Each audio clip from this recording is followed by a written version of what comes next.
Mi nombre es Oscar Aceves y yo voy a hablar más del lado de desarrollo. Ay, voy a irme para acá. Voy a empezar por aquí. Ok, entonces todos sabemos aquí, a lo mejor todos, a lo mejor unos no, que hacer un desarrollo de videojuegos conlleva muchas fases, ¿no? Y entre ellas es mucho trabajo desde la idea hasta tener el juego terminado, ¿no? Entonces, dentro de todas esas etapas usamos muchas herramientas y hay muchos procesos. Usamos motores de videojuegos, usamos versionamiento de código para tanto imágenes y demás, algunos Proforce, Git y demás. Usamos herramientas para el manejo de proyectos, para las tareas, los bugs, los tiempos y el esfuerzo y todo lo demás, ¿no?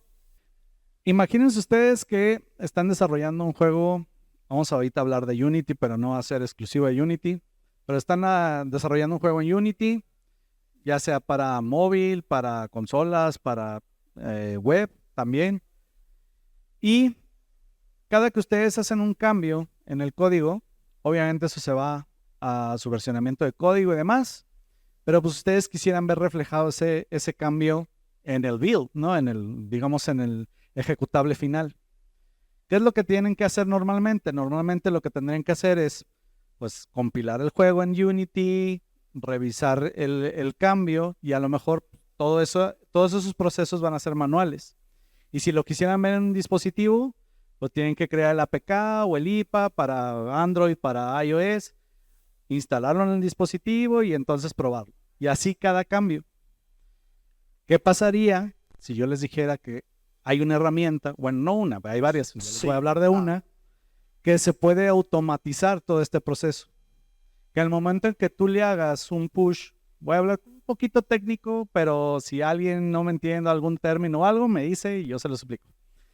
Que si ustedes avientan un cambio a su código, automáticamente se ejecuten procesos que en un tiempo determinado va a caer un APK, un IPA o los dos al mismo tiempo para que los testers, los QAs ya tengan en ese momento el juego con los cambios listos para probar. Y eso se puede automatizar. Sí, Y esta área es algo que no muy comúnmente hablamos en los videojuegos, que se llama DevOps. DevOps es esta integración entre desarrollo y operaciones. Operaciones, estamos hablando de el servidor, los builds y toda esta parte, hasta el mismo versionamiento de código. ¿Sale? Y esta parte también la tenemos que tomar en cuenta a la hora de hacer desarrollo de videojuegos porque nos va a ganar tiempo. Tiempo que ustedes saben que en el desarrollo de videojuegos es lana. ¿Sí? Y entonces lana es lana. Muy bien, la herramienta de la que voy a hablar es Azure DevOps. Azure DevOps no solo nos va a servir para automatizar todas esas partes, sino también nos va a servir para llevar el proyecto. Hay algo que se llama metodologías ágiles, que de seguro muchos de ustedes los traen asustados y que se usa mucho en los estudios de videojuegos. ¿Cuántos de ustedes han escuchado de Scrum? Todos aquí. Y sus benditas ceremonias. Bien, todas estas partes también las podemos llevar en Azure DevOps, podemos llevar toda la parte de las ceremonias de Scrum, de la metodología, los bugs, las tareas, los sprints, las fechas y demás, hasta llevar los KPIs ahí. Digo, ¿cuántos de ustedes no conocen un board un Canvas con los diferentes estados de las tareas? Que si ya pasó a QA, que si ya está lista, que si está el modelado, que si está en rigging, que si lo que sea, ¿no? Acá. También en Azure DevOps tenemos el versionamiento de código. Tenemos repositorios de Git, donde ustedes pueden hacer, bueno, de hecho pueden crear más de uno, donde ustedes pueden hacer toda la estrategia de branching que ustedes necesiten. Digo, normalmente en un estudio pequeño a lo mejor no tengamos mucha estrategia de branch y nada más tengamos alguna principal y todos los desarrolladores van creando bifurcaciones de esa rama y van metiendo ahí sus cambios, pero ya en estudios más grandes sí tenemos diferentes ramas para test, o sea, para QA, para producción, para desarrollo, donde de esas se van bifurcando según los testers, según los desarrolladores y van metiendo los cambios. Entonces, Azure DevOps nos permite no solo tener esa estrategia de ramas, sino poner políticas dentro de ella. Que si un desarrollador quiere hacer o aventar un cambio directamente a producción no se pueda. Que si puede aventar un cambio, por ejemplo, a QA, el QA tenga que aceptar el cambio, ¿sí? Todo eso por medio de estrategias que se llaman pull requests, que son documentos que pueden llevar ciertas autorizaciones, ¿sí? Entonces, ahí el líder de QA puede estar enterado de cuántas tareas les está cayendo. Igual tenemos algo que se llaman los code reviews en desarrollo. Entonces, también los desarrolladores cuando quieren hacer merge a la rama o juntar, otra vez los términos, juntar los cambios a la rama principal de desarrollo, ¿sí? Previo a eso haya un code review, una revisión de su código para que cumpla con la calidad y las buenas prácticas que nosotros tenemos en el estudio. Además de eso, ya ahora sí, hablando de la parte que les había prometido, está la integración continua. Entonces, una vez que un desarrollador mete un cambio a una rama principal, nosotros decidimos en cuáles se van a ejecutar estos llamados pipelines. Nosotros anteriormente, que esto es lo que les decía, nosotros hacíamos un cambio, codeábamos algo, ¿sí? Se hacía el build, ¿sí? Y antes de poder seguir codeando, que es esta parte de aquí, a lo mejor no está muy claro, pero antes de seguir siguiéndole metiendo código, teníamos que esperar, ¿sí? A que se ejecutaran las pruebas unitarias para ver si pasaban, ¿verdad? Rápidamente, pruebas unitarias son pruebas que le haces a tu propio código para saber si realmente qué hacer, para hacer lo que tiene que hacer, ya. Y luego de que pasó las pruebas unitarias, que se hiciera el build, ¿sí? En Unity, en Visual Studio, y ya por último ponerlo en el dispositivo para ver el cambio. Y imagínense si era a prueba y error, esto lo tenías que hacer tantas veces, cada que hacías un cambio, no funcionó, otra vez, vuelves a hacer otro cambio, no funcionó, otra vez y otra vez. Saben que el desarrollo de videojuegos es muy iterativo, ¿no? Entonces, cada que hacemos uno de estos pasos es tiempo. Y tiempo ya dijimos que es dinero, ¿vale? Entonces lo podemos automatizar de manera que cada que yo hago un cambio, esto automáticamente se empiece a hacer, ¿sí? Cada que hacemos el push a una rama principal o la que nosotros decidamos, se empiecen a ejecutar los procesos para que en un cierto determinado automáticamente ya tengamos, ya sea el APK, el IPA, lo que sea, para que el tester lo pueda hacer.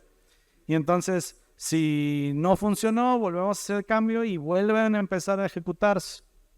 Ahora, estos procesos, pues si los hacemos manuales, pues obviamente requiere tiempo, persona, que es dinero, ¿sí? Recursos, equipo, y pues son más propensos a errores, ¿no? Si los hacemos también, porque también me pueden decir, bueno, Unity tiene ese servicio de build, ¿no? Pero tiene ciertas desventajas, porque en esos servicios, pues nada más puedes hacer builds de Unity. En Azure DevOps puedes hacer builds de web, de Python, de Unreal, de Unity, de Phaser, de lo que ustedes quieran. ¿Sale? Obviamente también podemos agregar scripts de PowerShell, en los de Unity obviamente no, y ciertas otras limitantes, ¿no? ¿Cómo funcionan estas pipelines? Porque dirán, bueno, esto suena a magia, ¿no? Esto funciona realmente con algo que se les llaman agentes. Los agentes en Azure DevOps son de dos tipos. Uno son los que tienen la propia nube de Microsoft y otra que son los propios. Unity, al ser una herramienta, digamos, especializada, nosotros tendríamos que poner un agente. ¿Qué es esto? Pues es básicamente poner una máquina virtual con Unity instalado para que ahí se hagan los builds, para que ahí se compile el juego. Y entonces nosotros le vamos a decir a Azure DevOps, oye, esta máquina va a ser mi agente, ahí es donde tienes que bajar el código, compilarlo y luego agarrar esos archivos. Así es como se vería un pipeline de integración continua. Este es un lenguaje que se llama YAML. ¿Cuántos de ustedes habían escuchado YAML en su vida? 1, 2, muy bien. Pues ya lo conocen. YAML es el lenguaje el que usamos para escribir esos pipelines. Aquí, a grosso modo y muy rápido, son diferentes pasos. Cada uno de estos bloquecitos que ven aquí es un paso. Por ejemplo, aquí estamos declarando como variable el serial, porque cabe señalar que esto solo funciona con versión Pro de Unity en adelante, porque necesitamos un serial. Para la versión gratuita no funciona, desafortunadamente, pero para la versión Pro en adelante sí. Entonces aquí tenemos una variable donde está el serial de Unity. Aquí hace la activación de la licencia o la verificación. Y ya aquí en estos pasos está creando el build, ¿sí? Aquí copia los archivos y aquí ya tenemos nuestro artifact que le llamamos, que sería ya el juego compilado desde Unity. Estos son los pipelines ya hablando de despliegue continuo. Entonces, integración continua es hasta que el juego está compilado. Digamos que como cuando tú publicas el juego en Unity, cuando termina ese build, hasta ahí. Pero falta todavía el despliegue. ¿Qué es el despliegue? Pues ya realizar el APK o el IPA o subirlo a la página web donde se va a mostrar, dependiendo del tipo de juego. En este caso les estoy mostrando aquí los pipelines de Bandai Namco, ¿sí? Que anteriormente los hacían de manera manual y ahora los están haciendo ya de esta manera automática. Entonces, no sé si se alcanza a ver, pero aquí hay una línea. Todo lo que está a la izquierda de la línea es parte on-premise, que quiere decir que son computadoras que están en la empresa. Y todo de aquí para acá, a la derecha, es en la nube. ¿Sí? Que no necesitan equipos, que son equipos escalables, todos los beneficios que nos da la nube, ¿no? Entonces aquí tenemos el repositorio de código on-premise, que es el que tienen en la empresa, que es Perforce, que es otro versionamiento de código parecido a Git, pero es para manejo de archivo y se usa en muchos estudios. Tenemos también aquí una máquina con Unity, pero aquí básicamente este es un espejo del repositorio de código y aquí tenemos agentes propios que serían máquinas virtuales con Unity, una dedicada para hacer los builds de iOS, otra dedicada para hacer los builds de Android y otra para hacer los asset builds. O sea, otra práctica muy común de los estudios y que también podemos hacer uso de Azure para eso es hacer asset bundles donde los suben a la nube y por medio de un CDN, que es como una página web de acceso rápido, pueden descargar esos assets, los videojuegos móviles y demás que no tienen tanta capacidad de espacio, ¿sí? Entonces tú en la tienda, el típico, ¿no? Que tú ves que pesa 100 megas, lo descargas bien rápido, se instala bien rápido y cuando vas a jugar, descargando 4 gigas de assets, ¿no? Básicamente eso. Entonces, aquí están las máquinas que van a hacer el build de Unity, ¿sí? Pero si recuerdan o si les ha tocado, para hacer los builds de iOS, una vez que Unity termina de hacer su build, lo tenemos que pasar a Xcode en una Mac para que ya se cree el archivo final que se puede instalar en el iPhone, iPad y demás. Entonces aquí tienen una máquina que este es otro agente, pero ya de los que trae incluidos, digamos, Azure DevOps, que es una Mac. Acá yo les mencionaba por acá los tipos de agentes. Tenemos máquinas Windows, Mac, Linux. Entonces podemos escoger, si tú dices, yo no tengo una Mac y no puedo compilar mi juego para iOS, pues sí puedes. Lo puedes hacer por medio de estos de Azure DevOps. Bien, entonces este agente se va a dedicar a hacer el build de Xcode y al final hay otra aplicación que se llama App Center donde podemos ir guardando nuestros diferentes builds, ya sean nuestros APKs, nuestros IPA y demás, para esto. O si fuera un juego web, aquí tendríamos una máquina, más bien un hosting de Azure, donde podríamos subir ese juego WebGL y automáticamente ya que esté disponible para el público. Ya podríamos usar más cosas como un dominio de staging y uno de producción y cambiarlos y demás. Y a eso voy con la siguiente. Entonces ya a partir de aquí, los QAs ya pueden hacer sus diferentes tests, ya sean dispositivos iOS, dispositivos Android. Y si se fijan, estos son procesos paralelos. Obviamente, al ser a Microsoft Azure, todo esto tiene un costo. ¿Y cómo se cobra aquí? Bueno, es por tiempo de procesamiento. Y aparte por trabajos paralelos. Si se fijan, aquí hay 3 trabajos paralelos que correrían al mismo tiempo. Entonces necesitaría yo 3 agentes, ¿sí? Paralelos. Eso es lo que Microsoft te dice, pues ¿sabes qué? Por 3 trabajos paralelos te cobro tanto y por cada extra te cobro tanto, ¿no? Bien, pero la verdad es que el ahorro en tiempo creo que es más considerable a lo que perderías en dinero, los costos, costo-beneficio, ¿no? Bien, y esto es solo el principio, porque se puede poner peor, que es lo que les decía.